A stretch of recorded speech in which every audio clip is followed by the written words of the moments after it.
Daripada menistakan rumah ibadah, tempat kita beribadah dengan yang maha kuasa.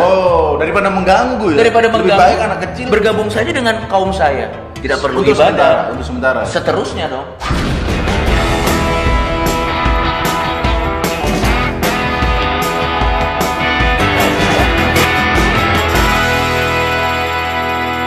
Kembali lagi di Pengen Siaran. Pengen ngajarin anak kecil untuk sholat. Langsung ngajak hari ini Pengen Siaran. Kita akan bacain banyak-banyak komen tuh ya. Betul. Karena yang komen sampai 2000 kemarin. 2000, sayang banget kalau nggak ribuan, kita kita selalu ribuan, Pak. Selalu ribuan ya. Tapi ini banyak banget keluhan-keluhan dan sayang kalau kita tidak membacakannya. Dari Adi Pras Official, dia bilang katanya, tolong anak-anak sekitar Masjid Al Amin kalau pas sholat Jumat jangan berisik. Ini rumah Allah bukan rumah Uya. Betul dong. Ada pas bagian ngomong rumah Allah udah mulai lancar. Betul kan, karena saya menghormati. Saya menghormati. Sekali ini anak-anak kayak gini nih memang. Tapi kenapa sih Slim? Lo kan sering nih. Ya. Kenapa anak-anak kecil suka berisik kalau lagi sholat-sholat berjamaah? Mungkin kita bisa mencari solusi. Nah, dulu masalah saya juga pelakunya, Pak. Kayaknya semua anak kecil kalau di Jumatan. Iya. Tapi aku nggak Jumatan dulu, pas sholat Iya. di madrasah tuh dulu. Pada saat gini. Oh. Jadi kayak domino gitu. Itu kalau dulu guruku galak, Pak, dibatalin sholatnya. Berhenti. Langsung satu baru. Iya. Tapi memang ini permasalahan di mana-mana ya. Nah, sekarang masalahnya mungkin kurang tegas. Sampai sekarang jujur aku benci sama anak kecil. Apalagi yang mengganggu seperti ini. Gara-gara ada gangguan-gangguan di sholat itu sampai sekarang aku anak kecil nih gemes-gemes. Paling kalau Jumatan berisik. Sampai sekarang, Pak. Memang belum ada solusinya.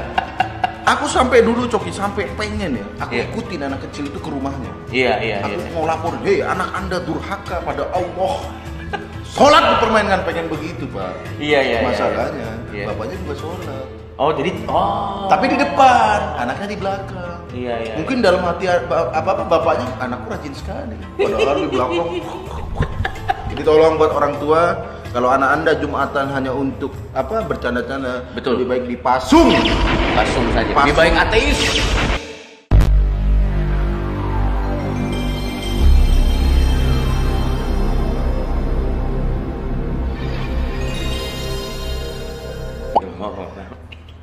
Woi, enggak, yang itu boleh ditayangin tapi jangan ditiru. Ini mohon maaf. Bener. Ini dari Amaludin Al. Ya. Wah, dia bilang katanya, tolong untuk customer McDonald kalau makan bawa anak kecil, jangan suapin anak sambil main di playland.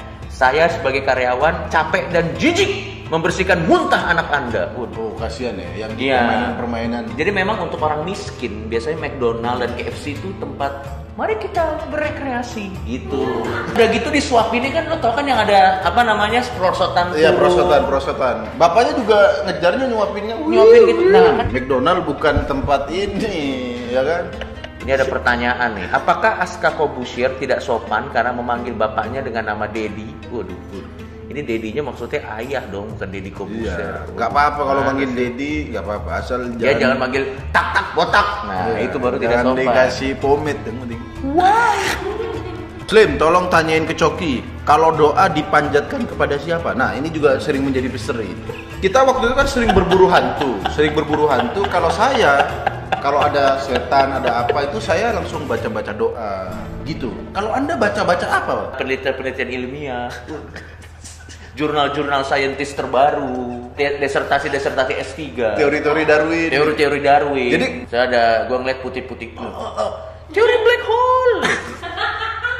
Oke, science yang muncul di pikiran. Kalau inti misalnya pesawat turbulen tuh. Apa yang itu baca? Ini itu panduan keselamatan. Bener dong. Daripada lo baca buku doa, kalau ada panduan keselamatan lebih bener. Masuk akal dong. Lo iya dong. Misalnya pesawat lo gini, yang lain baca-baca doa, saya udah selamat. Apa doanya apa? Buat Pak Sanusi atasan saya, jangan terlalu kejam sama marketing. Sehari harus cari orang atau nasabah 10. Kalau mau cari orang buru-buru, coba minta tolong sama ormas. Waduh. Benar. Benar, ini lurus nih. Coba dibaca namanya. Ahmad Furqon Rahmatullah. Udah Arab-Arab banget, bro. Iya. Saya mencoba. Ini kan cara pronunciation ya. Iya, benar. Bos. Mohon maaf kepada panitia CPNS 2019. Kalau bisa pas pendaftaran jangan upload foto swafoto pegang KTP sama formulir. Itu teman saya nggak ada tangannya gimana? Itu kenapa sih biasanya upload kayak gitu? Biar untuk membuktikan. Untuk Maksudnya? membuktikan bahwa itu nggak fake. Kalau cuma ngirim foto KTP kan takutnya yang datang beda. Oh, biar foto ininya sama foto orang. Ya, biar ini sama gitu. Oh, ini bukan orang lain gitu. Kalau foto KTP takutnya bisa dipalsukan. Nah, kalau nggak ada tangannya gimana, bro? Iya. Ya kenapa nggak ada tangannya pengen CPNS? Tapi kan boleh. Boleh ya? Ada disediakan berapa persen gitu. Oh, jadi bisa buat temen Anda yang nggak punya tangan, itu paling diwakilin tangan orang dulu gitu. Betul, Jadi betul. tangan orang pegang KTP, baru selfie-nya begini. Selama kerja dia pakai tangan orang ini. Jadi ini tangannya buntung. Orangnya di belakang begini terus ketik-ketik. Udah kayak Morpheus. Ya, apa yang di Octopus di Spider-Man, bro. Masih banyak juga yang belum kita baca, makanya terus komen-komen keluhan Anda. Betul. Biar kami bacakan. Atau nanti gini, kita nanti akan pilih juga, kita kayaknya pengen ngajak orang lagi ya untuk featuring di pengen siaran. Selain komen-komen, coba kalian komen lagi di bawah sini. Selain keluh kesah kalian, apa alasannya kalian harus kita ajak? Oke. Yang paling menarik mungkin akan kita ajak. Mungkin. Jadi biar kebaca juga DM ke saya berdua. Betul. Biar kita baca. Oke. Kita masuk ke sesi berita.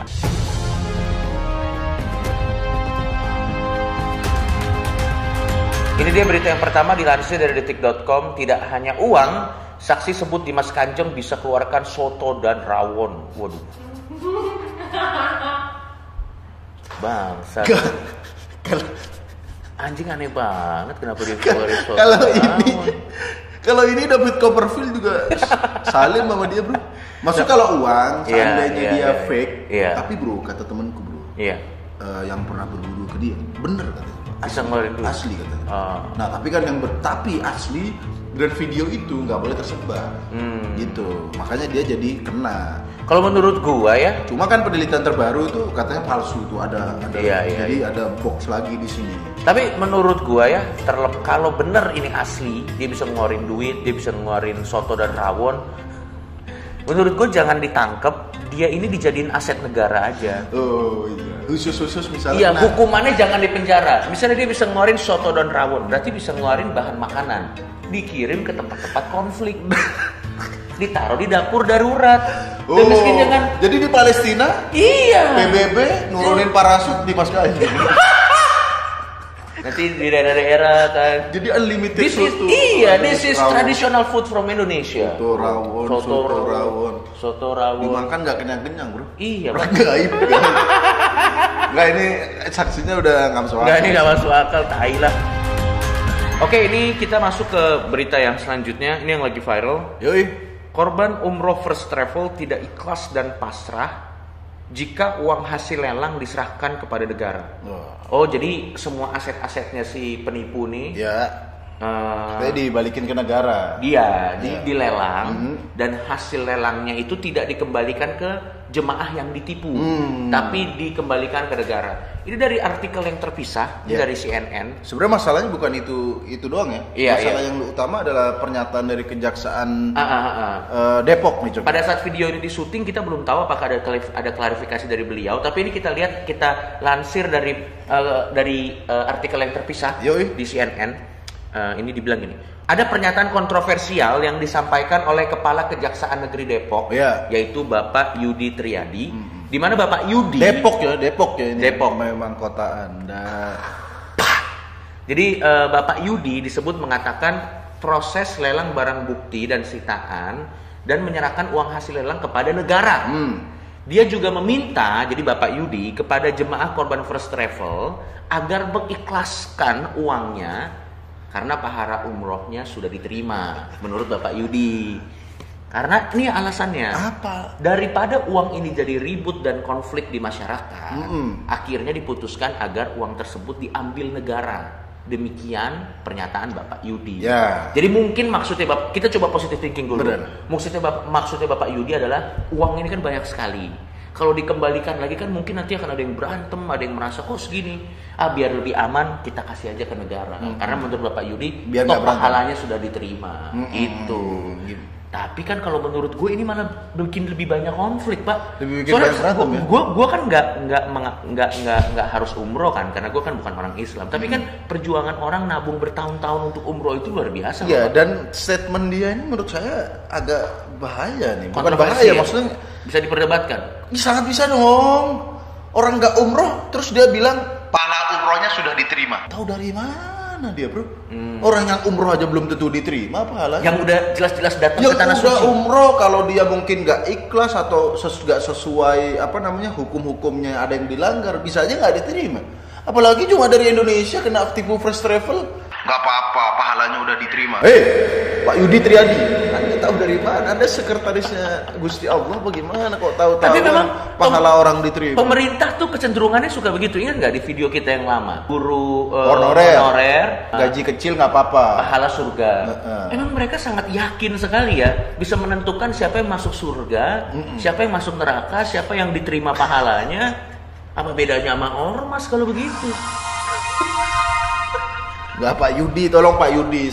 Kita berdua nggak ngerti hukum nih. Karena ini kerugiannya sudah nyata, bro. Iya. Masa duit gini daripada ribut? Udahlah, tak ambil aja dah negara. Kalau gua rasa sih Sambil sebenarnya ini lebih ke luka emosional orang yang ditipu sih, Pak. Bukan Makanya. masalah uangnya. Dan gini, dia udah ditipu. Terus kata-katanya juga mungkin buat orang-orang agak sedikit ya, menyakitkan. kok begitu solusinya begitu ya kan? Iya. Kita kan nggak tahu orang ini nabung Sudah mengorbankan duitnya. apa, benar. Bener kan, dia mungkin udah dia gladi resik di rumahnya. Bener, bro, kalau emang mau umroh tuh harus latihan dulu. Betul. Ya kan? Kalau Anda nggak membayar duit mereka, bisa aja nanti Kejaksaan Depok yang dikelilingin kan, dikelilingin. Ada lempar jumroh. Jadi ada satu ibadah di mana kita melempar Seharusnya dilempari kantor kejaksaan. bisa begitu. Daripada saya gladi resik tidak ada eksekusinya. Makanya enggak, lempar jumroh itu simbolis ngelempar setan. Nah, Anda Kejaksaan Depok, kalau Anda statement congor Anda begini terus nggak dibayar, takutnya nanti Anda yang dianggap setan. Kenapa? Saya udah latihan lempar jumroh, saya nggak digunakan. Kejaksaan Depok yang dilempar ya. Kita berdoa semoga yang terbaik ya, Coki. Tapi kalau duitnya buat negara sih, kita nggak ngerti hukum, sekali lagi nggak ngerti hukum. Semoga bisa dikembalikan duitnya dan dia bisa Iya, betul. umroh dengan travel yang Atau lain. duitnya nggak usah dikembalikan, nggak apa-apa duitnya buat negara. Tapi duit yang dikasih ke negara itu dipakai buat memfasilitasi orang-orang ini buat umroh. Jadi intinya kan tetap umroh. Kan sudah gitu. pasti ada buktinya, bro. Iya. Nggak mungkin ada mas-mas nggak jelas. Saya juga ikutan. Tampang Anda kepegadaian aja berantem. Pasti ada bukti-bukti transfer yang bisa diurus. Ya nggak apa-apa kalau menurut gue. Mungkin nggak apa-apa ke negara, tapi sama negara. Ya, dari negara itu dikelola untuk mengumrohkan orang-orang tadi. Nggak mungkin lagi dong dari negara dikorupsi. Mungkin nggak? Waktu itu sih pernah ada. Tapi kita percaya negara kali ini, ya kan? Nggak, dana umroh nggak mungkin dikorupsi. Betul. Sekarang dana haji udah dikorupsi waktu itu. Oke. Komen-komennya. Ini Anda mungkin tidak peduli. Ini saudara-saudara mau umroh. Saudara-saudara saya, Coki, Anda sepertinya pengen cepet-cepet berita ini selesai. Anda nggak terlalu peduli ada orang umroh. Apakah karena Anda membela Bapak Yudi karena sama orang Depok? Kenal aja tidak. Karena kesamaan sama-sama denger lagu di lampu merah. Waduh. Tapi mungkin Pak Yudi, gua rasa stres kali. Karena kebanyakan denger lagu di lampu merah. Jadi mungkin judgementnya jadi kurang wise. Ya, semoga Pak Yudi dan Kejaksaan Depok dan negara bisa mengakomodir orang-orang korban tadi dan mencari jalan keluar ya. Dan kalau bisa memang, kalau duitnya nggak diganti, bener kata Coki tadi, duitnya dikelola negara dan memberatkan orang-orang yang gagal umroh ini. Oke. Sekali lagi komen-komen di bawah ini keluhan-keluhan Anda biar kami bacakan di episode selanjutnya, Coki ya. Yes. Yoi, kalau begitu demikianlah pengen siaran, pengen umroh, gak dihalangi Pak Yudi. Pak Yudi yang gini, bro. Jangan lupa subscribe channel ini Biar kami dapat AdSense buat bayar pengacara kalau video ini kena kasus. atau kita kabur ke Kanada. Subscribe.